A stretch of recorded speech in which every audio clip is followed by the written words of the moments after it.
Aujourd'hui, quelques rappels sur les notions de base concernant le courant électrique et les circuits électriques. Première question à se poser, qu'est-ce que le courant électrique? Comme nous l'avons vu sur la séquence sur la matière est composée d'atomes et les atomes des matériaux conducteurs, comme cette plaque de métal ici, comportent certains électrons dits libres, c'est-à-dire qu'ils peuvent se déplacer d'atome en atome. Le fait de réaliser un circuit électrique avec une pile, qui va agir en tant que générateur, va permettre à ces électrons de se cadrer et de se mettre en mouvement, tous dans le même sens.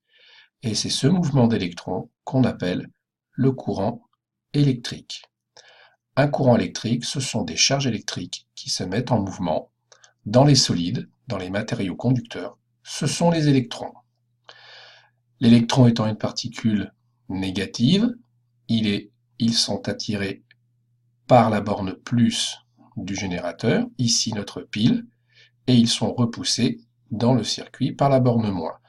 La pile agit donc comme une pompe à électrons, elle attire les électrons d'un côté et les repousse dans l'autre pour créer ce mouvement. Allons plus loin dans l'explication avec l'animation suivante. Donc nous retrouvons un petit circuit électrique fort simple avec une pile en tant que générateur et une lampe en tant que récepteur. Pour bien comprendre ce qui se passe, on va utiliser pour ce circuit électrique une analogie mécanique. La pile va être ici représentée par des petits bonhommes qui poussent, des petits wagonnets qui transportent les électrons. Les électrons sont en mouvement, il y a donc ici un courant électrique. La lampe, elle, est ici représentée par une forme de résistance, un espèce de frein qui va freiner les wagons. Donc ici, il y a une résistance au passage du courant qui remplace la lampe. Donc, sur cette analogie, nos pousseurs, ici, les petits bonhommes, remplacent donc la pile. Ce sont bien eux qui permettent la mise en mouvement des électrons et donc l'existence d'un courant électrique.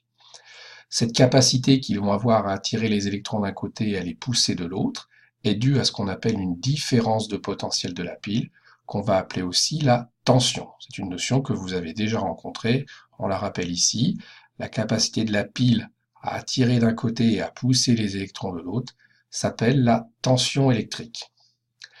Dans notre cas ici, les wagons qui transportent les électrons ne peuvent emprunter qu'un seul chemin, il s'agit d'une boucle, et ils ne rencontrent qu'une seule résistance, donc ici, qui figure notre lampe.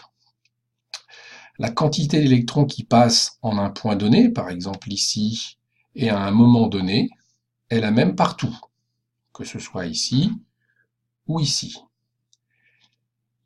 Cette grandeur, qu'on peut identifier comme un débit d'électrons, s'appelle l'intensité électrique. Ici, pour notre circuit, elle est la même en tout point. Alors que se passe-t-il si on décide d'insérer dans le circuit une deuxième lampe? Comme ceci. Une deuxième lampe qui se met à la suite de la première. En analogie mécanique, on va retrouver une deuxième zone de résistance. On voit bien ici que les wagons avancent moins vite, puisqu'il y a une zone de résistance supplémentaire. Ici, les pousseurs sont toujours là, la pile n'a donc pas changé, elle est la même, la tension électrique délivrée par la pile n'a pas changé, mais comme les wagonnets rencontrent une deuxième zone de résistance, ils vont moins vite, et donc la quantité d'électrons qui passent en un point donné, en un moment donné dans le circuit, a diminué. Ici, dans ce cas présent, avec une deuxième lampe mise à côté de la première, l'intensité électrique a diminué. Si on voulait que les wagons maintiennent la vitesse précédente, avec une deuxième zone de résistance, il faudrait mettre plus de pousseurs, pousser plus fort.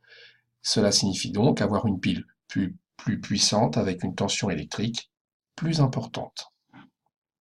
Nous avons donc revu avec cette petite animation les deux grandeurs électriques de base découvertes au collège, l'intensité électrique, qui va donc correspondre à une quantité d'électrons qui passe à un moment donné, à un débit d'électrons, et la tension électrique qui, elle, va symboliser, représenter la capacité d'un générateur à attirer et à pousser, à mettre en mouvement les électrons pour créer un mouvement, pour créer un courant électrique.